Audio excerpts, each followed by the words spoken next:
주님의 이름으로 축원합니다.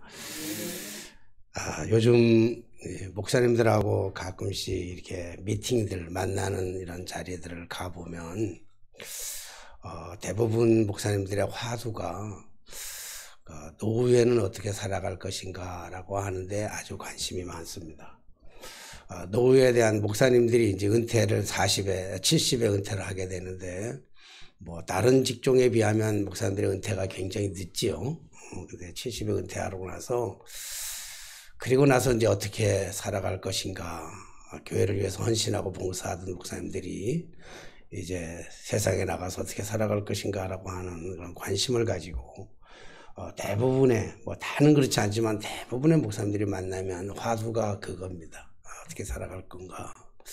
다른 말로 얘기한다면 돈을 얼마나 벌어놨나, 또 돈을 얼마나 벌 것인가, 또 돈을 어떻게 벌 것인가, 돈을 벌어서 노후에 돈을 어떻게 벌어서 어떻게 살아갈 것인가 라고 하는 관심사가 대체적으로 목사님들이 만나면 그렇게 얘기를 합니다. 물론 예수 믿지 않는 사람들이 만나서 어떤 화두를 가지고 얘기하는지는 잘 모르겠습니다만은 아마 목사님들이 아마 그런 게 굉장히 불안하기도 하고 뭐 여러 가지 일들 때문에 아마 그렇다 생각이 됩니다. 요 며칠 전에는 지방에서 서울 근교에 떨어져 있는 지방 한 교회 목사님, 신학교 다닐 때 1년 후배인 목사님 부부가 저희 집사람하고 저를 초대해가지고 식사를 한번 하자 하고 초대해서 차를 몰고 시내 외곽에 떨어진 아주 한적한 곳에 가서 식사 대접을 받은 적이 있습니다. 좋은 식사를 대접해 주시면서 후배 목사가 역시 화두가 노후에 대한 문제였어요. 그러면서 하는 얘기가 자기는 노후를 걱정하지 않아도 된다. 이제 노후에 먹고 살 거 다 벌어놨다. 그렇게 얘기를 하는 거예요. 그러면서 우리를 굉장히 걱정해 주면서 형님도 이제 은퇴가 얼마 안 남았으니까 노후 준비를 해야 될 건 아닙니까? 노후 준비를 해야 되는데 노후 준비의 최고는 뭐니 해도 주식입니다. 그러는 거예요. 왜 주식을 하라는 거예요? 그러면서 자기의 그 지나온 시간들을 영웅담처럼 얘기하는데 자기가 주식을 해가지고 돈을 많이 벌었대요. 엄청나게 벌어서 죽을 때까지 먹어도 다 못 쓸 만큼 많이 벌었다. 그러면서 자기가 어떻게 돈을 벌었는지에 대해서 얘기하는데 몇 해 전에 생일이 돼서 자기 생일날에 교회에서 한 100여만 원 하고 뭐 장로님들 권사님들이 뭐 돈을 모아준 게 한 50만 원 돼서 150만 원을 생일 선물을 딴 거로 주지 않고 현금으로 줬다는 거예요. 그래 현금을 받아들고 야 이걸 어디다가 쓰지 그러고 고민하고 그 목사님이 많은 어려운 사람들을 참 많이 도와주시는 목사님이에요. 그래서 늘 생기면 다 베풀고 도와주고 이러던 분인데 이 150만 원을 갑자기 생겨서 이거 어디다가 쓰지 라고 생각하다가 그걸로 주식을 샀대요. 주식을 샀는데 그게 몇 년 만에 얼마나 올랐는지 수십억이 올랐다는 거예요. 150만 원 주고 산 게 수십억이 올랐다는 거예요. 그리고 나니까 그 재미가 또 쏠쏠하게 들리니까 그다음부터는 주식 공부를 막 했대요. 목회도 열심히 하지만 나름대로 새벽에 일어나서 새벽기도 끝나면 또 경제학 가운데서 주식 공부를 인터넷을 통해서 막 하면서 앞으로 가장 좋은 주식이 뭘까 연구하다가 또 그 주식에다가 부흥회도 나가고 뭐 생활비는 교회에서 주는 거니까 교회에서 생활비를 받고 부흥회를 나가서 받는 돈이라든지 그리고 강사로 어떤 세미나 나가서 받는 그런 돈이라든지 이런 돈들은 차곡차곡 모아서 무조건 주식을 다 사놨다는 거예요. 그거 다 주식에 샀대요. 묻어놨대요. 은퇴 후에 쓰려고. 그런 것들이 지금 어마어마하게 올라가지고 따지고 본다면 뭐 몇백 배, 몇천 배로 올라가지고 어마어마한 부자가 됐습니다. 그래서 형님 주식을 해야 됩니다. 주식을. 그 얘기를 들으면서 여러 가지 생각들이 많이 들어요. 첫째는 먹고 살 돈도 없는데 어떻게 주식을 사느냐라고 하는 생각도 일단 들지만 여러 가지 마음에 막 여러 가지 부담도 들고 막 그러는 거예요. 그래서 우리 집사람한테도 막 또 우리 집사람이 또 여성들은 또 현실적인 거니까 눈이 반짝반짝 빛나니까 강력하게 얘기하면서 무조건 뭐 어떤 주식을 사라. 그건 절대로 안 망한다. 지구가 망하든 망하지 그 주식은 절대로 안 망한다. 그리고 그 주식을 사라고 굉장히 얘기를 하더라고요. 그래서 이제 식사를 하고 이제 외곽에 나갔다 차를 몰고 우리 집사람하고 같이 들어오면서 참 여러 가지 생각이 드는 거예요. 마음에 여러 가지 번뇌와 여러 가지 생각들이 들면서 참 정말 우리가 어떻게 살아야 될까. 은퇴 날짜가 이제 점점 다가오는데 그러면서 내가 그때 그렇게 막 열심히 막 영웅담처럼 얘기할 때마다 나는 늘 부정하거든요. 그런 걸 부정하고 주식 부정하고 말씀으로 살아야 되지 않냐 막 부정할 때 그 친구 목사하고 후배 목사가 딱 한마디가 마음에 다 걸리는 거예요. 목사님들이 다 그렇게 얘기한다는 거예요. 목사님들이 젊은 날에나 다 그렇게 얘기하다가 690이 딱 들어오면 그때부터는 달라진다는 거예요. 혹시 여러분 690 들어보셨어요? 시아님 목사님 690 들어보셨어요? 뭔지 아세요? 690이 뭐냐면 69살에 영이 하나 들어온다는 생각이 들어온다는 거예요. 목사님들이 69, 70에 은퇴니까 1년 남겨놓고 69에 딱 들어오면 그때부터는 이제 불안하기 시작하다는 거예요. 아, 1년 후에 뭘 은퇴하지? 어떻게 살지? 벌어놓은 것도 없는데 뭘 해먹고 살지? 집도 없는데 아무것도 없는데 그때부터는 이제 막 불안해지면서 그동안에 깨끗하고 순결하게 살아왔던 목사님들이 교회에다가 요구한다는 거예요. 나 집 사달라, 차 사달라, 은퇴비 얼마 달라.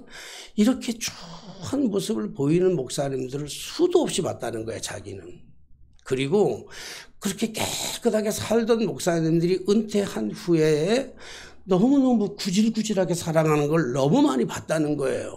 그러니까 그런 거 하지 말고 목사 그런 거 하지 말고 은퇴할 때 교회 뭘 돈 벌릴 게 뭐 있냐. 손 벌릴 게. 그냥 내가 뭐 하는 거 그냥 가지고 나 은퇴하면 되는 거지.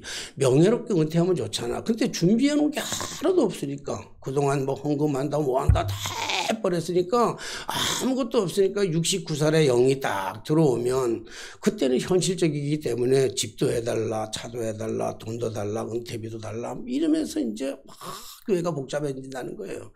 형님 그럴 자신 있습니까? 이렇게 얘기하는 거예요. 뭐 자신이 있죠. 왜냐하면 우리는 690이 들어올 새도 없어요. 왜냐하면 우리 교회는 은퇴하도 아무것도 없으니까.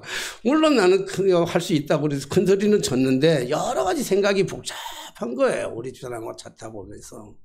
그리고는 잠이 안 와. 그래서 친구가 얘기했던 690이라든지 은퇴 후에 살아가야 모든 것들이 뭐 잠이 잘 안 오는 거예요. 그리고 성경을 읽어도 성경이 눈에 잘 안 드는 거예요. 아무리 성경 읽어도 며칠 밤을 이렇게 설쳐가면서 뜬 눈을 세워가면서 며칠 밤을 설치다가 그러다가 문득 성경을 읽는 가운데 뭐 늘 성경을 읽으니까 뭐 나에게 주어진 분량대로 또 순서대로 읽다 보니까 오늘 읽은 본문의 말씀이 눈에 확 들어오는 거예요. 눈에 딱 들어오면서 오늘 읽은 말씀이 뭐냐면 아무것도 염려하지 말고 같이 할래요? 다만 모든 일에 기도와 간구로 너희의 구할 것을 감사함으로 하나님께 아뢰라. 그리하면 모든 지각에 뛰어난 하나님의 평강이 그리스도 예수 안에서 너희 마음과 생각을 지키시리라. 참 이상해요. 제가 이 성경 구절을 제일 좋아합니다. 주옥 같은 성경 구절이 많지만 단연컨대 저보고 한 구절만 딱 선택하라 그러면 언제든지 누구든지 아무든지 나에게 툭 옆구리를 주시면서 성경 당신이 제일 좋아하는 성경 한 구절만 외워보셔 딱 한다면 저는 이 말씀을 서지스없이에요. 아무것도 염려하지 말고 모든 일에 기도와 간구로 너희를 구할 것을 감사함으로 하나님께 구하라. 그래야 평강의 하나님이 그리스도 예수 안에서 너의 마음과 생각을 지키시리라. 물론 여기 지금 내가 이거 외운 거는 옛날 성경으로 외웠기 때문에 조금 단어는 다를 수 있지만 어쨌든 그거잖아요. 아무것도 염려하지 말고 모든 일에 기도와 간구로 너희 구할 것을 감사함으로 아뢰라. 그런 거잖아요. 근데 참 이게 늘 반복하고 외우고 반복하고 알고 있고 발목하고 품고 있는데 제가 오늘 그때 다시 이걸 보면서 몇 달 동안 이것을 생각하면서 이 말씀이 떠오르면서 말씀이 다시 들어오면서 야, 산과 알미라고 하는 것이 안다는 거하고 산다는 거하고는 거리가 너무 멀다. 응? 알고 있으면서도 너무 잘 알고 있는 말씀 메시지인데도 불구하고 때로는 사는 것이 그렇게 잘 살지 못할 때가 참 많더라고요. 말씀을 잃어버리고 살아갈 때가, 말씀대로 살아가지 않을 때가 너무 많더라고요. 하나님은 아무것도 염려하지 말라고 하시는데 나는 여전히 노후에 대해서 염려하기도 하고 근심하기도 하고 걱정하기도 하고 두려워하기도 했던 걸. 그러면서 잠을 설쳤던 삶이 현실적으로 고백할 수밖에 없는 거잖아요. 그리고 이 말씀을 또다시 회복하고 이 말씀이 내 안에 들어와서 이 말씀을 붙잡고 그리고 이제 아무것도 염려하지 말라고 그랬는데 지난날에 모든 세월 돌아보아도 그 어느 것 하나 주의 손길 안 미친 것 전혀 없이 나를 책임지시고 입히신 그 하나님이 계시는데 내가 왜 염려했지? 그날 뭘 염려한들 뭐가 달라질까? 그래, 맞아. 하나님 아멘입니다. 감사합니다. 하나님 말씀을 깨닫게 해주셔서 너무 감사합니다. 그리고 그 말씀을 붙잡고 잠이 들었어요. 잠이 들고 아침에 일어나니까 다른 날보다는 명쾌하고 상쾌한 거야. 그리고 아침에 나가가지고 마당에 나갔더니 사실은 우리 동네에 마당 있는 집은 우리 집밖에 없어요. 맞아요, 권사님? 마당은 우리 집밖에 없는 것 같아. 내가 보니까 딴 집들은 다 막 얼망졸망 지어놔서 마당이 없는데 우리 집만 유독 마당이 이렇게 좀 있어요. 조그만 마당이. 그 마당이 있는데 옛날 저보다 앞서 살던 사람들은 부지런한 사람들이라서 거기서 농사를 지었대요. 그 마당에다가 고추도 심고 여러 가지 심고 그랬는데 나는 그럴 만한 형편도 많을 때고 능력도 없고 또 게을러 가지고 화초도 키울 수도 없고 또 화초를 키워본들 다 죽더라고. 여태까지는 금방 오래까지 살아본 적이 없어. 알고 봤더니 늘 햇빛이 없는 집들마다 살았기 때문에 화초가 다 죽었지 않았나 생각이 드는데 어쨌든 그래서 화초 키우는 거 낙도 없고 재미도 없고 그래서 안 하는데 그분들이 키우던 화분이 있는데 그 큰 다라이 통에 고무 다라이 통에다가 화분이 있는데 그걸 버릴 수가 없는 거예요. 누가 가져가라도 안 가져가고 돈 주고 돈 주고 가져가라도 잘 안 가져가더라고요. 그래서 그게 남겨져 있는 채로 와가지고 고양이도 똥 누고 개도 똥 누고 이런 화분인데 그냥 놔뒀어요. 놔뒀는데 무심코 늘 댕겼는데 아무것도 염려하지 말고 모든 일에 기도와 간구로 내가 구할 것을 감사함으로 하나님께 아뢰라. 그거 놓고 기도하고 나서 아침에 오니까 그 잡초잖아요. 하나도 씨 뿌린 적도 없고 물을 준 적도 없는데 잡초가 무성하게 자라있는 게 눈에 보이는 거예요. 간간히 보긴 했지만 귀찮아서 뽑지도 않았고 귀찮아 놔뒀어요. 그랬더니 무성하게 자랐어. 잡초예요. 그 잡초의 이름은 옛날에 우리 시골에 그런 잡초가 길가에 많았어요. 그래서 그 잡초 이름을 나는 그걸 감탕나무라 불렀어요. 가끔 지나가던 사람들이 감탕나무 봐라, 감탕나무 봐라. 그래서 그게 지금 감탕나무라고 알아고 감탕나무로 생각했는데 인터넷에 뒤져보니까 감탕나무는 그거 아니더라고요. 그래서 그게 뭔가 하고 이 사람 저 사람한테 물어봤더니 까망중이라 그래, 까망중. 혹시 들어보셨어요? 까망중. 까망중? 우리는 감탕나무라 그랬는데 감탕은 다른 거더라고요. 그래서 까만 열매인데 잡초인데 까만 열매가 이렇게 파란 열매가 달렸다가 꼭 머루처럼 달려요. 포도 알맹이는 아닌데 머루 알맹이처럼 이런 까만 것들이 좀 다른데 옛날에 시골에서 배고플 때는 저희들이 배고프게 살아갈 때는 그것도 많이 먹고 살았어요. 그 까망중이 까맣게 주렁주렁 익은 거예요. 근데 처음 봤어요, 저는. 그런 걸 처음 봤는데 뭐냐면 그 까망중에 까만 열매가 주렁주렁 난 그 잎사귀 위로 하얀 꽃이, 까망중의 꽃이 하얗더라고. 하얀 꽃이 쫙 피었는데 얼마나 이쁘게 피었는지 몰라요.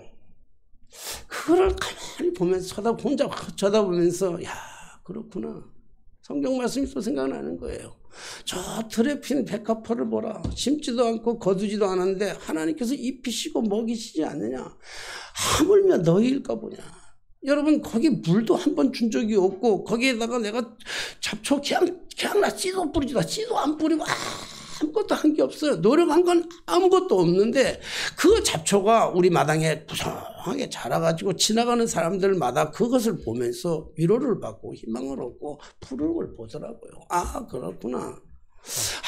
아무것도 한 것도 없는데 저 잡초는 아무것도 한 것 없이 그저 하늘을 우러러 하나님이 주시는 단비, 하나님이 주시는 햇빛 그것만 바라보고 살았을 뿐인데도 저렇게 풍성하고 아름답게 잘 연걸었는데 하물며 나일까 보냐.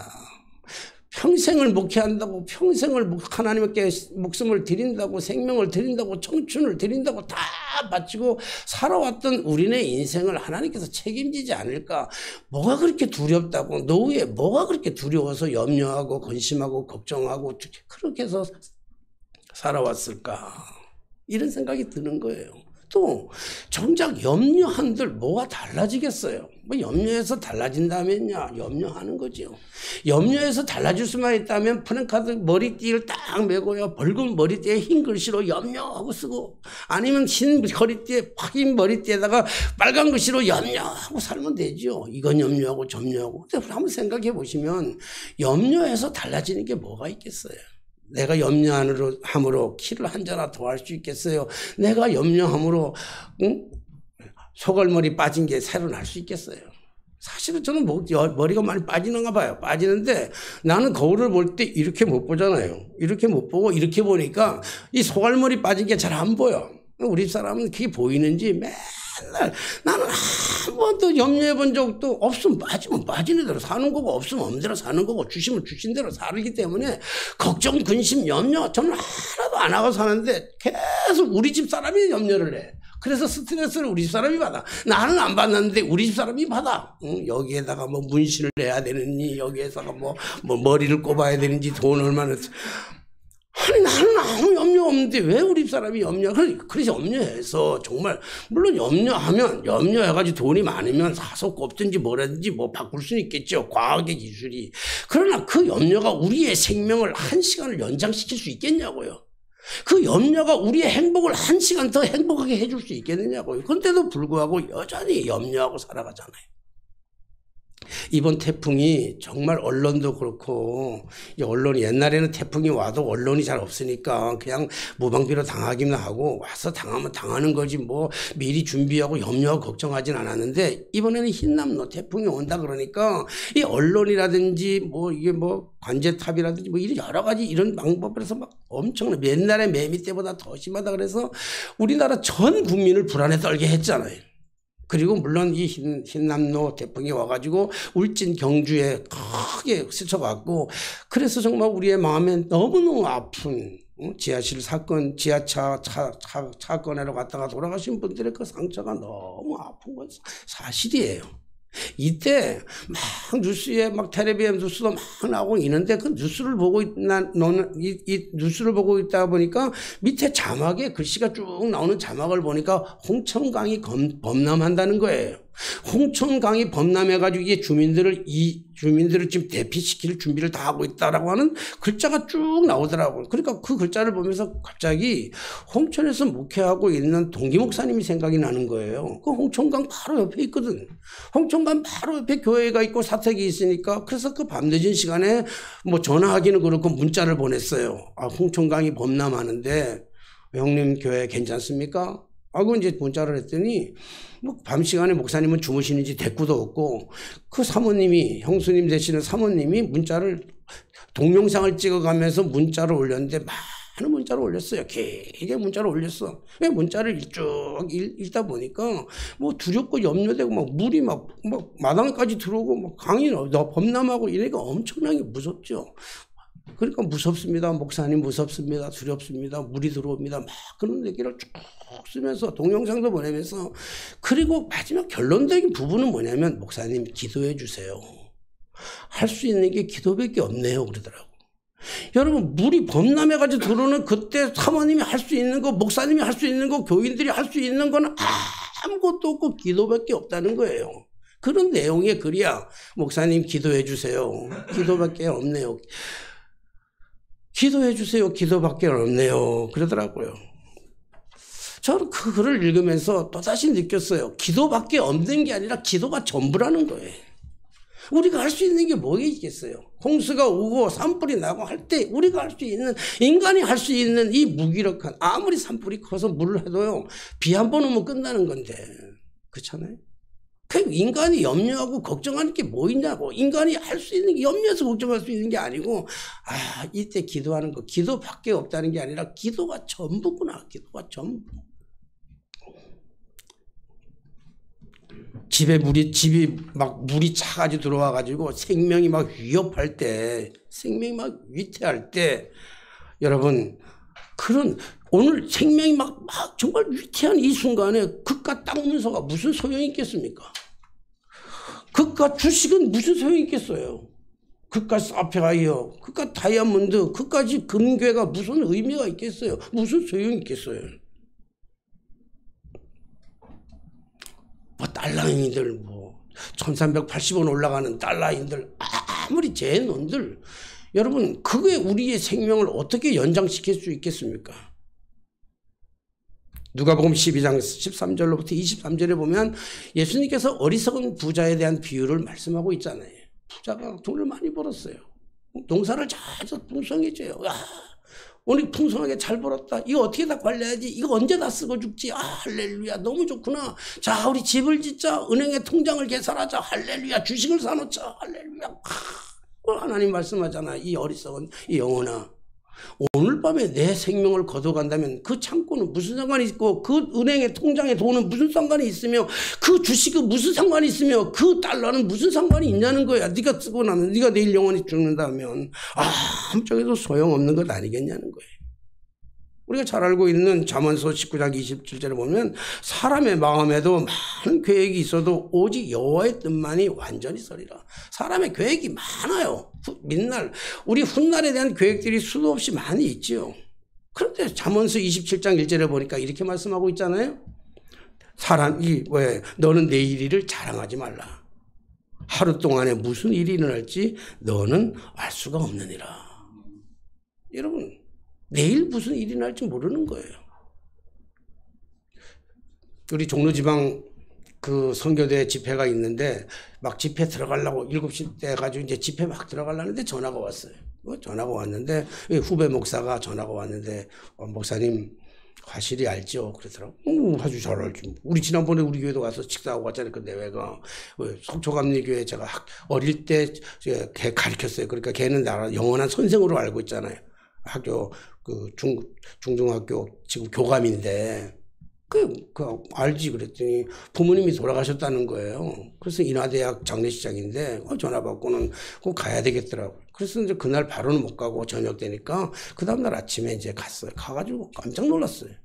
장례식장 가서 깜짝 놀랐어요. 왜냐하면 화실이가 늘 나한테다가 문자를 보내요. 카톡으로도 보내고 늘 보내면서 또 요즘 근래 와가지고 계속 문자 보낸 게 뭐냐면 엄마가 갑자기, 엄마도 잘 아는 엄마죠. 제가 그 엄마를, 엄마가 병원에 입원돼 있는데 중환자실에 계시는데 이번에 위기를 넘겼어요. 목사님 기도해 주셔서 감사해요. 또 목사님도 기도해 주세요. 막 문자가 오면 그렇게 기도하면 안 그렇게 기도해 주면 목사님 이번에 진짜 기적같이 회복이 됐어요. 할렐루야. 그래 엄마가 많이 아파요. 이런 문자를 늘 주고받았어요. 그래가지고 저는 당연히 그 어머니가 돌아가신 줄 알고 장례식장에 갔더니 어머니가 아니라 멀쩡하시던 분 아버지가 돌아가셨더라고요. 어머니가 돌아가신 게 아니라 아버지가 돌아가셨어.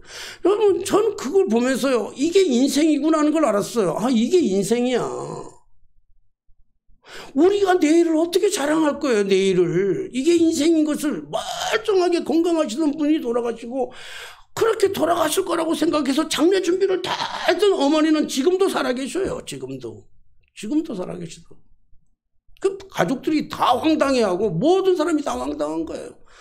당연히 전화 왔을 때는 아버지가 돌아갔다고 얘기하셨을 텐데도 불구하고 나는 그 아버지 소리가 안 들리는 거예요. 왜냐하면 어머니가 오늘 내일 있기 때문에 어머니 돌아가실 거라고 생각했지 내가 아버지가 돌아가실 거라고는 생각도 안 했어요.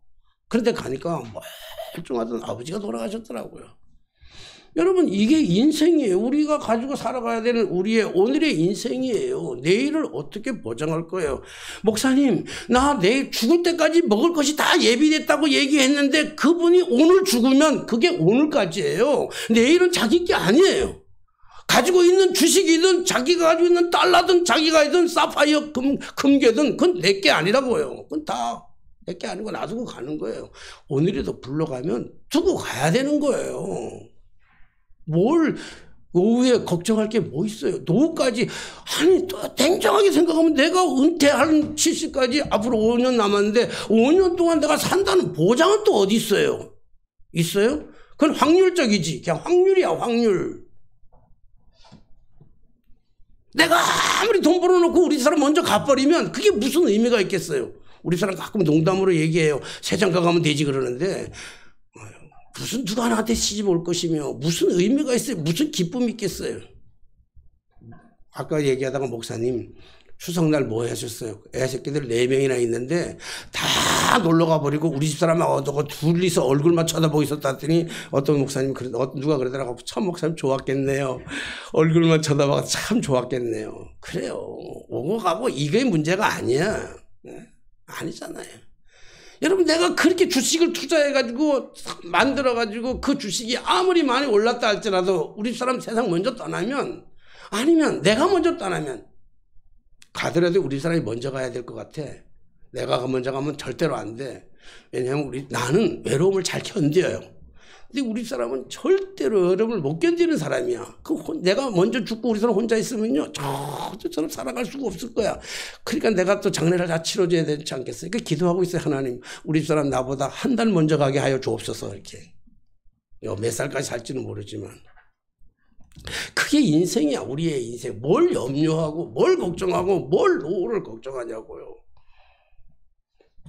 그러므로 내일의 희망이 돈, 주식, 빌딩 이거일 수는 없습니다. 하지만 그것에 우리는 삶을 유택한다고 거기에다가 목숨을 걸 때가 얼마나 많은지 몰라요. 아무것도 염려하지 말라 이렇게 말씀하는데도 노후에 모아놓은 것을 쓰면서 그래요. 노후에 모아놓은 것들을 쓰면서 은근 폐물 없는 것보다야 있는 게 낫겠죠. 주식이 없는 것보다 있는 게 낫고요. 그죠? 달러가 없는 것보다는 있는 게 낫겠어요. 그러나 그것이 그것이 사람들이 생각하는 그런 것들이 우리의 삶에 풍요롭게 만들고 행복하게 만들고 기쁨으로 만들겠냐고요. 젊은 날에 죽으라고 벌었는데도 불구하고 노후가 행복하냐고요. 아무것도 염려하지 말라. 노후에 모아놓은 것 가지고 퉁퉁벙퉁 살아가며 여행하며 즐기며 살아가는 것도 물론 재미있을 것 같아요. 내가 생각해보면 아니 노후에 두 내외가 뭐 돈 걱정 없이 여행하고 다니는 게 얼마나 재밌겠어요. 그런데 그보다 더 재밌는 일은 없을까? 여러분 그것보다 더 재밌는 일 없을까요? 그래서 생각해보세요. 기도보다 더 재밌는 일은 없을까? 어떻게 하면 그보다 더 재밌는 일을 살아갈 수 있을까? 사랑하신 여러분, 저는요 거짓말하지 않아요. 이 강단에서 이런 건 거짓말할 수 없잖아요. 그런데 제 인생을 돌아보면서 제가 65년 동안 살아오면서 제 인생을 돌아보면서 단언컨대 내가 얘기하는 네가 가장 행복했던 순간들이 언제냐고 묻는다면 단언컨대 나는 얘기할 수 있어요. 기도하고 예배하던 순간. 하나님 앞으로 엄청 가까이 갔던 그 시간들이 제일 행복했어요. 제일 좋았어요.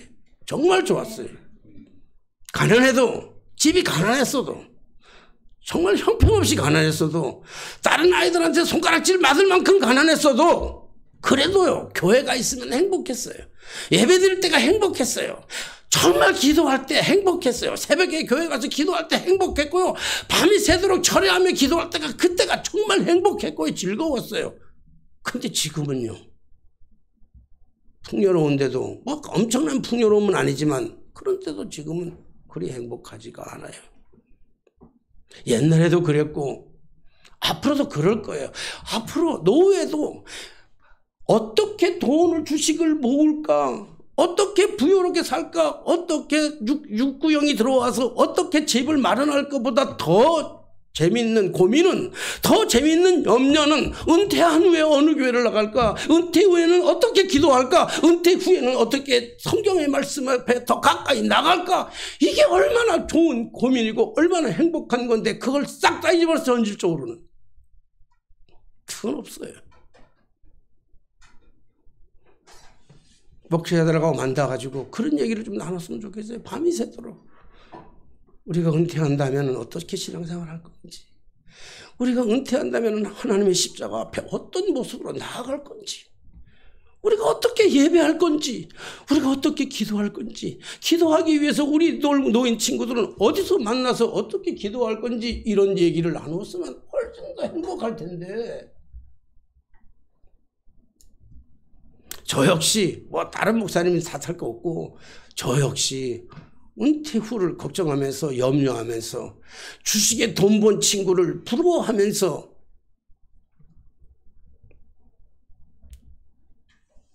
사랑하신 여러분, 옛날에도 그랬고 은퇴 후에도 그럴 텐데 문제는 지금 이 순간을 지나가면서 현실 앞에 닥쳐서 기도 시간이 줄어들고 있다고 하는 거예요. 세상 염려할수록, 노후 염려할수록 이상하게 기도의 시간이 줄어들고 있고, 기도의 시간이 줄어드는 것만큼 비례해서 행복이 자꾸만 나간다는 거예요. 기도가 회복되고 말씀에 눈이 들어오니, 말씀이 눈에 들어오기 시작하면서부터요, 모든 것이 바뀝니다. 마당에 피어있는 잡초, 까망충의 모습이 달리 보이기도 하고요.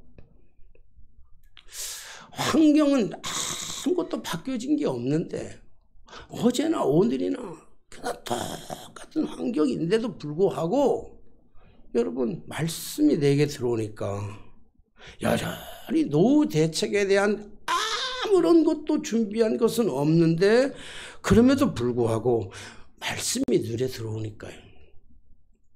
뭐 노후에 걱정하지 않는다니까, 뭐 주식도 없고 걱정하지 않는다니까 사람들은 얘기하더라고요. 그래도 너는 아들내리 있잖아. 아들내리 있으면 어떡합니까? 응? 추석날 지들끼리 잘 놀러가고, 용돈도 하나도 안 준 놈들 뭘 기대하고 살겠어요. 기대할 거 없어. 자식들은 뭘 기대해. 내가 말로는 뭐 그냥 쌍둥이들이 1,000만 원 주신다 그랬지만 그냥 말로 하는 거지. 예? 주문 안 받겠어요? 받긴 하겠지만. 네. 그래요. 뭘 기대하겠어요? 우리 중요한 건 아무것도 염려하지 말라. 이 얘기는 뭡니까? 하나님 바라보라는 거 아닙니까? 하나님 의지하라는 거 아닙니까? 하나님 믿으라는 건 아닙니까? 하나님께서 지금까지 먹여 살리고 입히시고 하지 않았습니까? 빌립보서 4장 6절 말씀, 그 말씀이에요. 아무것도 염려하지 말고 모든 일에 기도와 간구로 너희 구할 것을 감사함으로 하나님께 아뢰라. 그리하면 평강의 하나님이 그리스도 예수 안에서 너희의 마음과 생각을 지키시리라. 참 중요한 건 생각이에요. 생각이라고요. 아무리 많아도 생각이 불행하면 불행한 거고, 아무리 없어도 생각이 행복하면 행복한 거예요. 아무리 없어도 많아도 불평하는 사람은 여전히 불평하고요. 아무리 없어도 생각이 감사하면요, 입만 벌리면 감사해요. 그냥 감사라고. 그냥 감사해요. 사는 것도 감사해요. 눈 뜨면 감사하고요. 인생이 그런 거라니까. 눈 뜨고 나면 내 인생이 어떨지 모른다니까요. 인생이 그런 건데 그냥 감사해요. 하루가 살아도 감사해요. 여러분, 마지막으로 성경 한 구절 한번 읽고 마치려고 그래요. 신명기 8장입니다. 한번 같이 찾아서 읽고. 신명기 8장, 구약성경. 신명기 8장 274쪽입니다. 274쪽.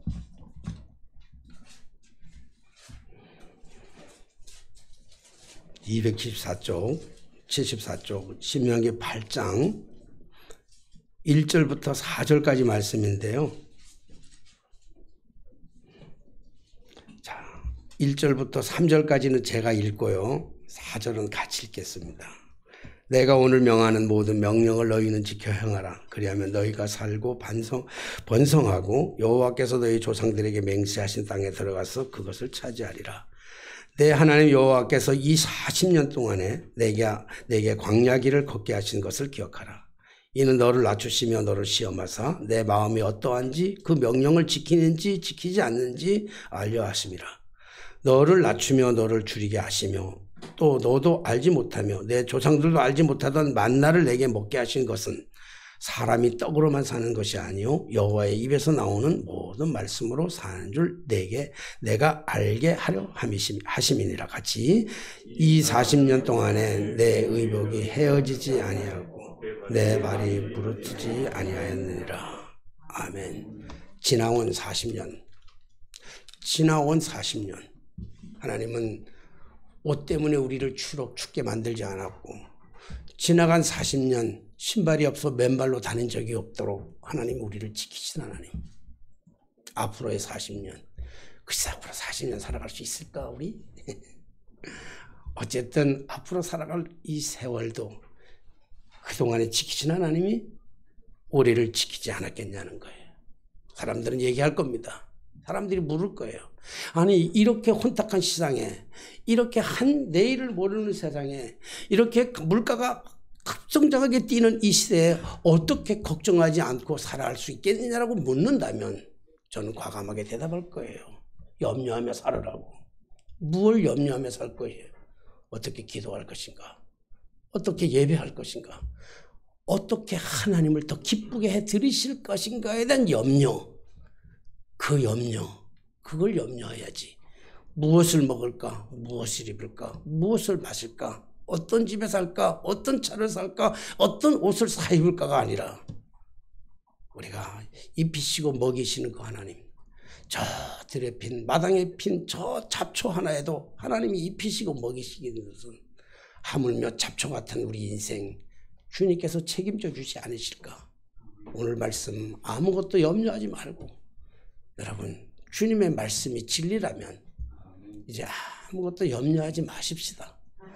그냥 하나님만 바라보고 하나님만 의지하고 내일을 맡기고 그냥 살다 보면 하나님은 나보다도 나를 더 잘하셔서 풍성하게 채워주실 그 하나님의 은혜 앞에 감격하고 감사하고 혹시 잃어버렸던 기도가 있다면 혹시 우리가 잃어버렸던 예배의 자리가 있다면 다시 한번 예배의 자리를 회복하고 기도의 자리를 회복하는 그래서 염려하지 않고 감사함으로 하나님께 나아가는 저 여러분들의 삶에 되게 되시기를 주님의 이름으로 축원합니다. 기도하겠습니다.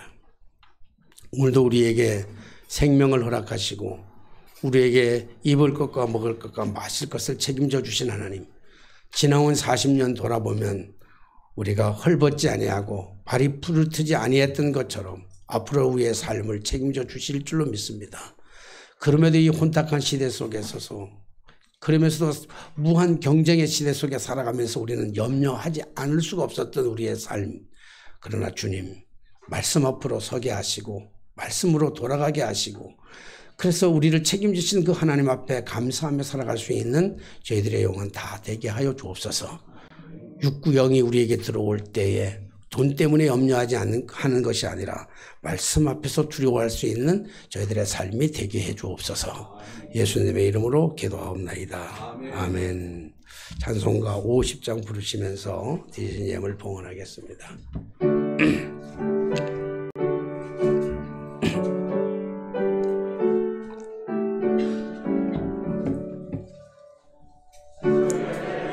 있는 모든 것을 아낌없이 사랑하고 의지하며 주만 따라 살리라. 주께 드리네 주께 드리네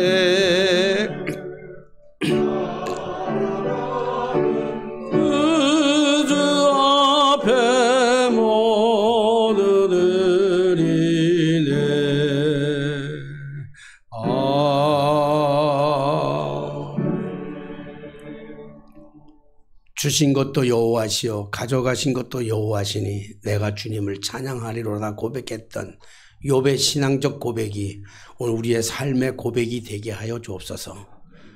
하루하루가 살아가는 것이 힘들고 벅차고 어려워서 넘어질 수밖에 없고 그래서 두려울 수밖에 없고 염려하고 걱정하는 우리의 삶에 다시금 찾아오셔서 아무것도 염려하지 말라 하셨던 주님의 그 약속의 말씀을 굳게 붙들고 오늘도 이 험한 세상 당당하게 멋지게 살아갈 수 있도록 인도해 주옵소서. 오늘도 주님 앞에 나올 때 빈손으로 나오지 않고 귀한 예물 구별해 드리는 아름다운 손길들이 있습니다. 11조를 바친 손길들을 기억하여 주시고 그 삶의 일터가 복되게 하여 주시고 만남의 그 시간들이 복되게 하여 주시옵시고 함께 일하는 사람들과 오리 때마다 인간적인 관계가 더욱더 복될 수 있도록 인도하여 주옵소서.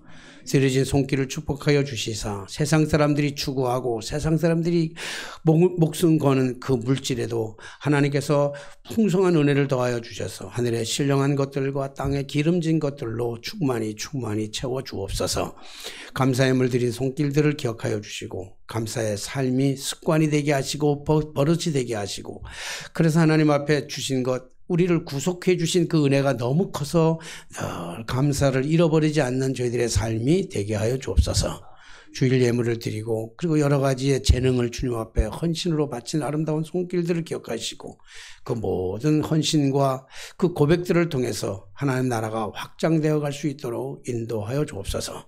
오늘도 우리 함께 영상으로 예배드리는 모든 성도들, 해외에 나가 있는 성도들 어느 구석에 있든지 간에 주께서 함께하여 주시고 특별히 육신의 연약한 자들, 마음의 번민을 가진 자들 주여 찾아가 주셔서 위로하시고 격려하시고 저 갈보리산 언덕에서 흘리신 예수의 그 거룩하신 보혈의 피, 치유의 피, 회복의 피, 권능의 피가 그들의 모든 삶의 아픈 부분을 만지시고 회복시켜 주옵소서.